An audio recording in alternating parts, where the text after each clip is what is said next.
Hello, we're the Chronowalkers. We're back with another champion primer from the Origins set for Genesis Battle of Champions. We're talking about Essa today, and let's see what they are. First, we have a health of 22, aura 85, and energy 3. What is that? Is that what? What is that? Wait, sorry. I understand energy 0. I understand energy 1 and 2. There's a number after. Is this implying there's a number after 2? We can be sure that whoever made this isn't Valve. But yeah, I mean, all right, well, let's continue. Let's see what else is going on. Forward awareness, Thymos and Phage. All right, new colors. Let's go. Yeah. All right, Essa, human, earth attack 2 at swift speed, and nice. Trigger, bash. All right, we better be hitting someone hard.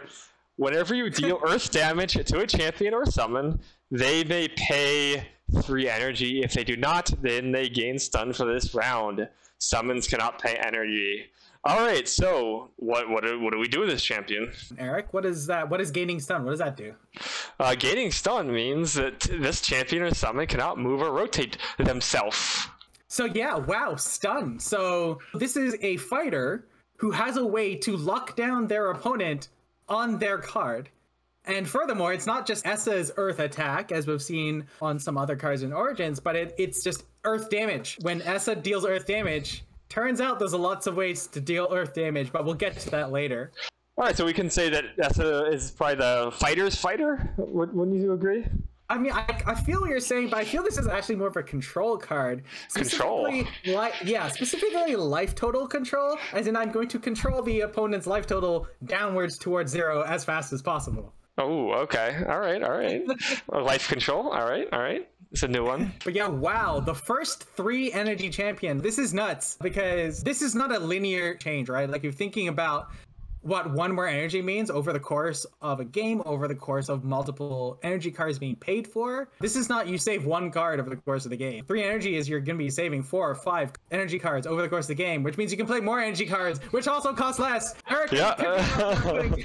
Their ability does nothing to another Essa. That's because that trigger is basically an energy payment, so it is affected by fatigue.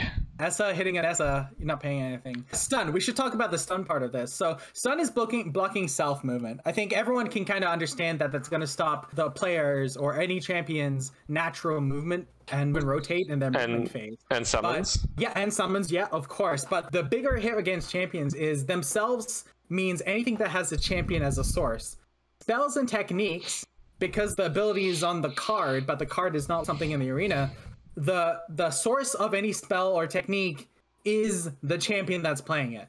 Which means Diving Juke, one of the marquee cards of the set, kind of setting up how Origins has all this movement, like that is you moving yourself. So you cannot use spells or techniques to move yourself to get out of the way if you have not paid for that bash. That is huge. That is nuts. The amount of movement this locks you out of, it's crazy. So, you know what that means? It means you're going to pay for that bash. Yeah, you are going to pay for that bash. Yeah, people are going to pay for that bash. Oh, man, but what if they just Chronowalker themselves out of it? What about that? That's actually a great point, Eric. Yeah, because Chronowalker, in that case, is doing the switch. So movement that's coming from summons, movement that's coming from potentially alterations, if that's a thing. That is the way to get around that Essa trigger. So, like, what can you do, like, with this bash, right? Like, you're forcing them to pay energy so they can continue to move. What else can you do with it, and how often? I mean, so yeah, this is triggering off every earth damage you're doing, so we'll see cards for that. I think for competitive players, they're going to be, I guess, more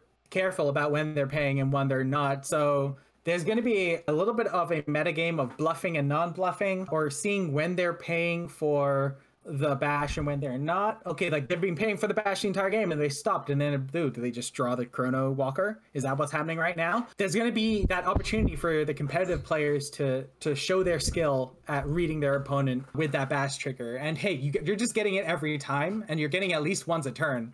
So there's a lot going on there. Yeah, definitely. Yeah, it's good to like get a read on your opponent. And yeah, I guess just to kind of wrap up and move on to some cards, because we want to see some cards. Don't forget that Essa has aura. I think the energy is going to make people go wow and want to put in all these energy cards. But don't leave an entire resource system unattended just because you get to play all these awesome cards. So yeah, use aura. It exists. 0 energy champions still use bolt shot, and absolutely low aura champions are going to use some summons, some other spells. If you end the game with more than 0 aura, then you're not being efficient, you know. Use your aura, it exists. I guess, Eric, any final words you want to tell anyone regarding Essa before we move on to the Yeah, go first.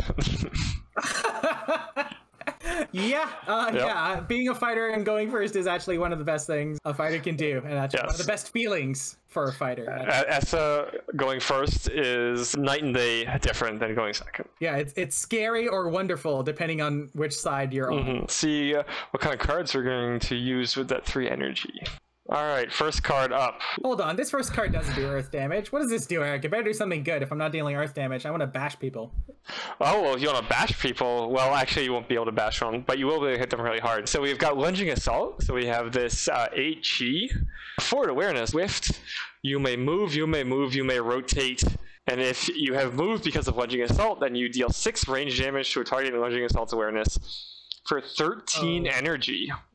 Wow. So like it's asking a lot, even with Essa. That's still 10. That's more than a fifth, I guess, for thinking about you having drawn some cards, played some turns. It's probably going to be closer to a quarter than a fifth of your remaining deck. But wow, that movement, right? Like if we're combining this with the natural movement of Essa, we've got our first 2 movements, 2 more movements, and an extra rotate. If somehow 4 moves and 2 rotates isn't enough, you get another rotate. And of course, I mean, with the Swift, it's the reactionary play is the reason why that rotate is there. Yeah. And you do this on other people's turn. That's right. And then 6 damage kills most things dead and hits a champion for a third of their HP. Too much more to say about this. It's very clean, like it knows what it wants to do, and it does it very well. Yep, closes out the game fast. Yeah, next one is Ajna Tiger. So we have a 7 chi, 5 health, forward awareness, 12 aura, and 5 energy cost. Quick beckon.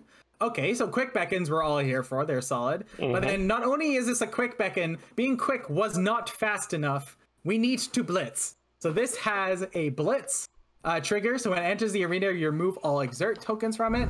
And then we have the basic attack 3 to let us do 3 damage to a target in our awareness. Ajna Tiger is, I mean, it's a favorite card of mine. It's kind of been overshadowed by other just higher statted, bigger haymakers because like it's only basic attack 3, right? At 7 chis, we're starting to see the 4-5 damage summons. The fact that Essa has that low aura, so can't play summons, Ajna Tiger can come in at the last moment of the last turn before you would move to the end of the round, and then bam, it's there, it's blitz, it's having a turn and punching someone. It adds so much utility to a fighter, and Essa is the fighter's fighter, as Eric said earlier. Adding an extra turn to like the turn economy, so it's not just you and then 5 of the opponent's stuff happening, and then you, and then 5. Adding a little bit of that turn economy by having a summon. Ajna Tiger is doing sweet stuff. It's weird. I read this is a summon, and I thought we were a fighter. Right? You know, sometimes you got to make concessions if you want to win. And who would want a cool tiger friend to help you? All right, well, let's look at our next one. Wait, this costs aura. I thought we didn't want to use aura. What if I told you we could reduce the aura cost a little bit?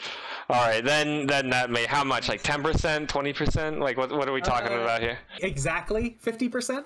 Ooh, of the 50%. aura cost could be discounted. Okay, all right. Now I'm listening. Okay, all right. So yeah, Earth Strike, 3 chi, forward awareness, Swift, 8 aura, 1 earth damage, and then continuous modify. If you have dealt earth damage this round, Earth Strike cast ability costs 4 aura instead. Yeah, so, all right.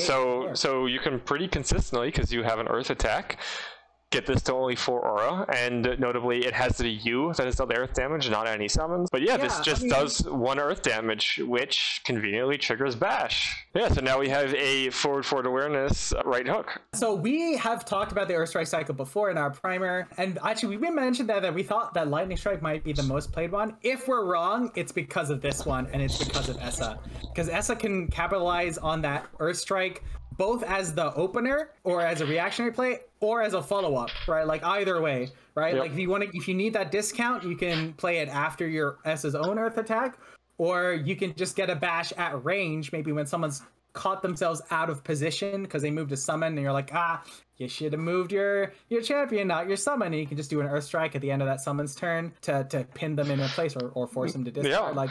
There's going to be some play patterns where you go to hit someone for a lot of damage, and then they're going to be like, all right, I'm going to move, I'm going to diving juke out of the way, and then you're like, all right, Earth Strike hit you, do you pay the bash? And they're like, sure. Earth Strike hit you, do they pay the bash? And like, Earth Strike hit you, do they pay the bash? And just keep getting more and more Earth damage going, forcing them to keep paying, fatigue them out, just getting that graveyard filled up. Make their memories a little tormented, you know. Oh, I see it sneaking on the side. You get out of here. You didn't make the cut. You're get out of here. An aura paying sideboard card? Yeah, we don't want to see it. Anyway. So yeah, this is just going to be just a solid 3-chi. We can slot into our deck. Ajna Tiger was a solid summon, but there's one more summon that we want to highlight for our Essa video. So that's Naga Cobra. I guess Eric, want to take us away? What does Naga Cobra do? All right, so Naga Cobra apparently spits acid at you from a forward awareness. That's a 5 health, 7 chi for 16 aura, so not too much aura. And then we have a cast of 4 earth damage. All right, so more earth damage. It is notably not you doing the earth damage, so it doesn't trigger bash, but we have this nice little trigger at the end. If Naga Cobra deals damage to a champion, then abilities played by the champion are increased by 3 energy this round. Wow, that's all abilities. That's attacking, moving, playing cards. Well, not moving, but playing cards, attacking. All played abilities. All played abilities. This is nuts. Because there's a specific word here that is making this nuts, which is it's increased by 3. This is not there is a 3 energy payment you have to do. This is tacked on to any energy payments that are already happening, that they have to pay an additional 3 energy. Immediately, I mean, wondering if this will be part of the Essa mirror. Like, is this the sideboard tech you bring in so that suddenly when you're doing your Essa fight, lunging, assaulting around each other? Naga Cobra is the mirror breaker, right? It's making the other Essa have to pay more. Notably, it doesn't make the bash trigger cost more. Just talked about how it might be an Essa mirror card, but I mean, realistically, this is way more punishing if you don't have energy, right? Anyway, what's our next card? Precise Thrust. We got another 8-chi card up here. We're going to have a lot of Earth Strikes to balance out all these high chi cards, but that's okay. But that awareness, though. Yeah, I know. So we got a really good awareness. Yeah, we got a basic attack of 5. And then, 5 what energy, is this? that's cheap. 5 energy for Essa, that is cheap. But let's see, what do we have on this execute? Well, Precise Thrust is on the stack. Whenever an ability is played, you may negate Precise Thrust. You're counterspelling your own card? What is this?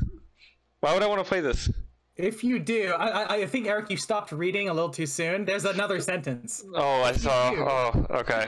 Oh, my mistake. If you do, then return it from your memories into your thoughts. This is nuts! Can we talk about how nuts this is?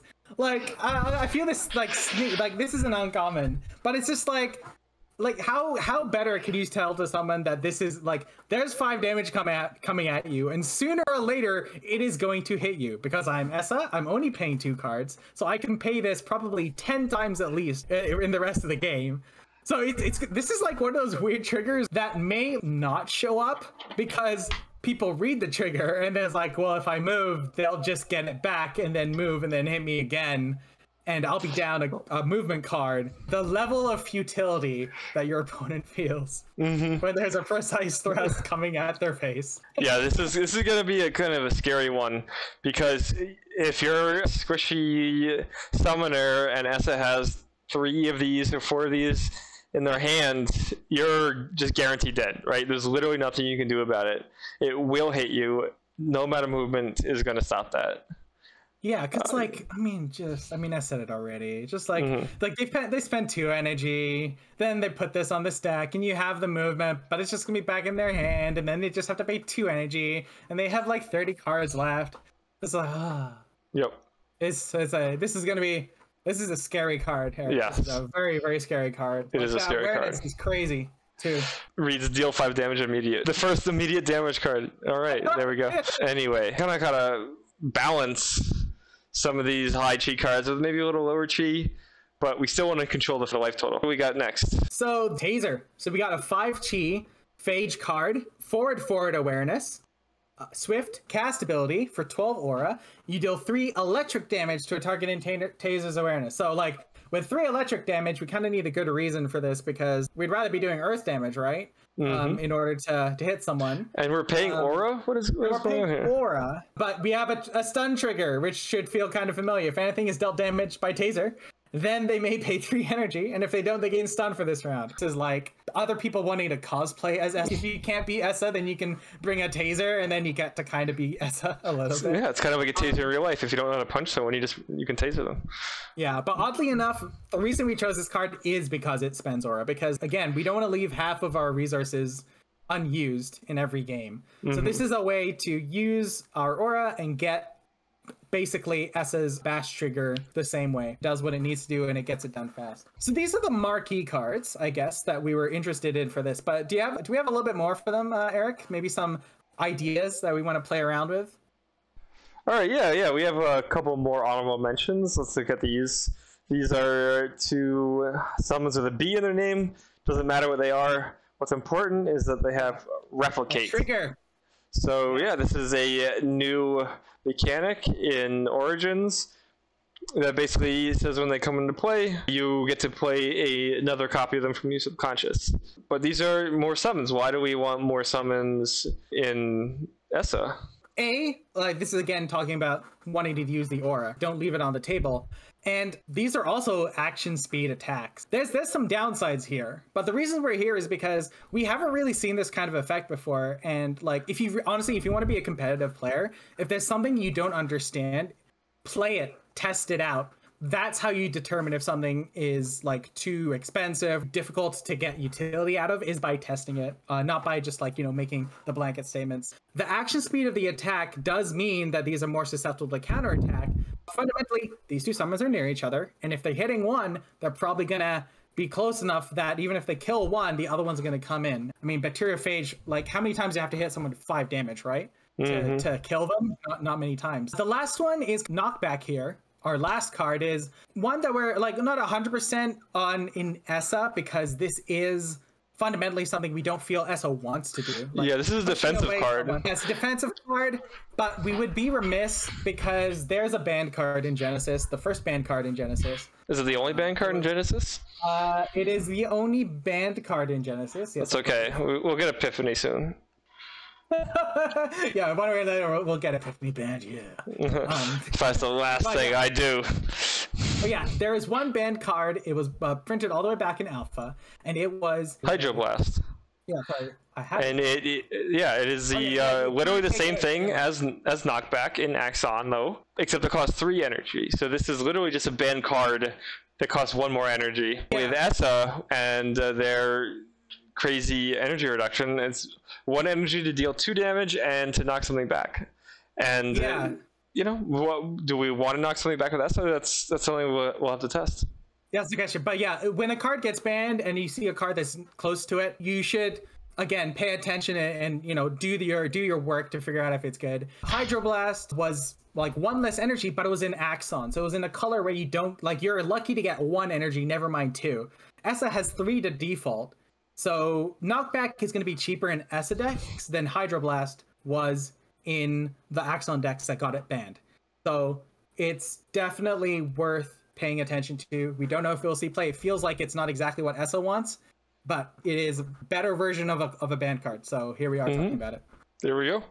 All right, and so these are the cards we think are good in Essa. We hope you liked the video. Please send a like, subscribe, or if there's been a card you've been screaming at the screen the entire time, please tell us. Send a comment or a subscribe our way so we know what card that we missed, and then we can talk about it maybe in a future video.